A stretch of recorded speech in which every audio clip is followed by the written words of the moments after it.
So we've defined field 336 for content type, 337 for media type, and 338 for carrier type.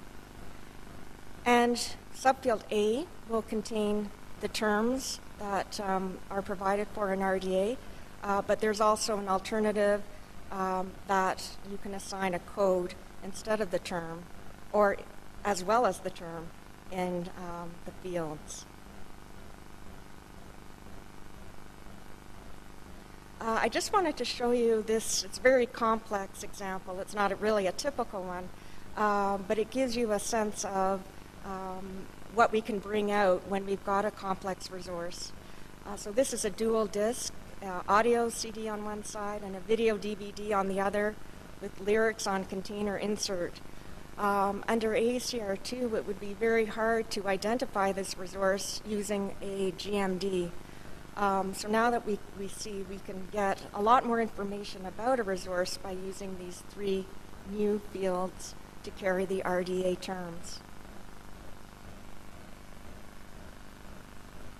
There are other changes that have been approved to the MARC-21 authority format, and these are basically RDA elements that are based on the FRAD attributes. So we've got a list on the left that gives you the RDA elements. I won't read through them. And then the corresponding new content designation that we've approved for MARC-21. And more changes. Once again, the RDA elements and the new content designation. In this case, we've got a new field, 621, for associated place.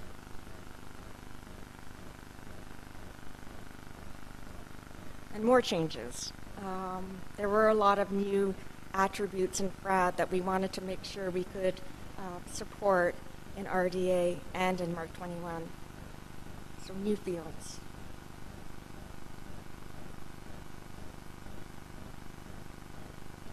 I wanted to mention specifically one proposal that did not get approved by MARBI.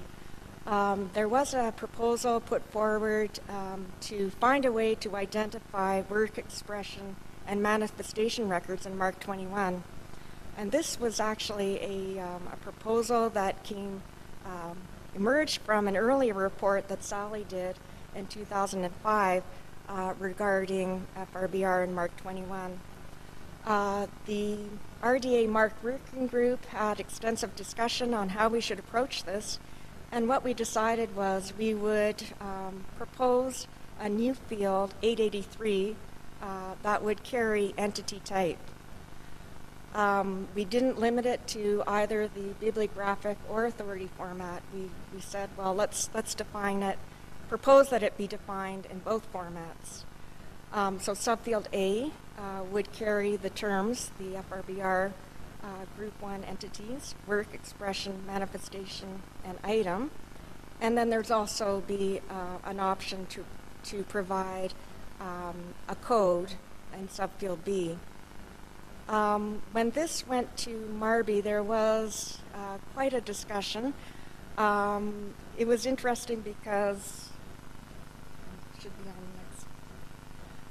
What we wanted to do through this proposal was to encourage experimentation. We thought there'd be a lot of interest in various experimentation to see exactly what we should do, where it should sit, what were the issues revolving around it. But instead of that, the discussion went the other way. The MARBI participants felt that the proposal was confusing in our current environment of linked bibliographic and authority records. There was a feeling that why do we need this new field when we can already identify FRBR entities by existing content designation? And some of you will know that Tom had done a mapping of MARC-21 and FRBR. So there were already some clues within our existing records that would help us to identify the entities. And then others felt that they were already experimentation going on that would inform a future direction. For example, the University of Rochester is working on the XC catalog project, and they, for one, felt that they didn't want something new to deal with at this stage in their experimentation.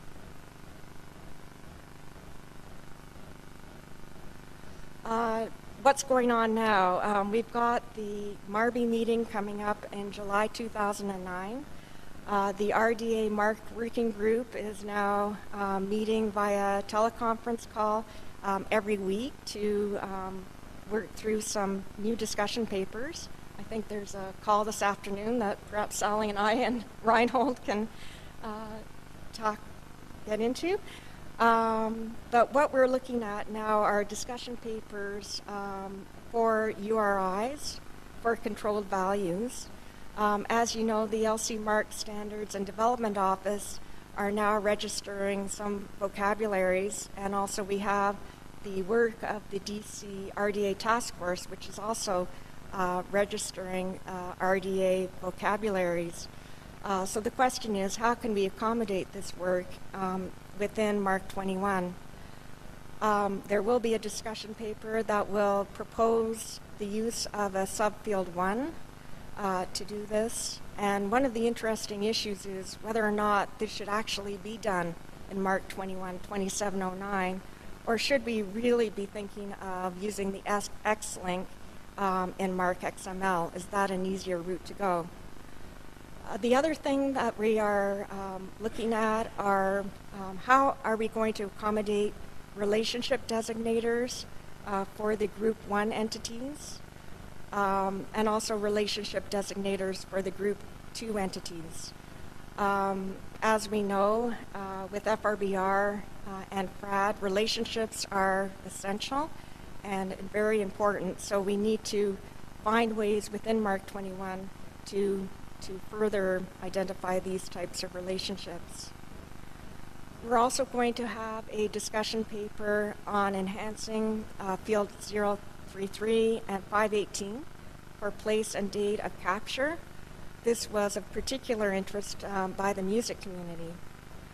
And as well, there's going to be a discussion paper on accommodating attributes for works and expressions. You saw earlier that we've done that for names, persons, families, and corporate bodies, but we have not yet tackled attributes for works and expressions.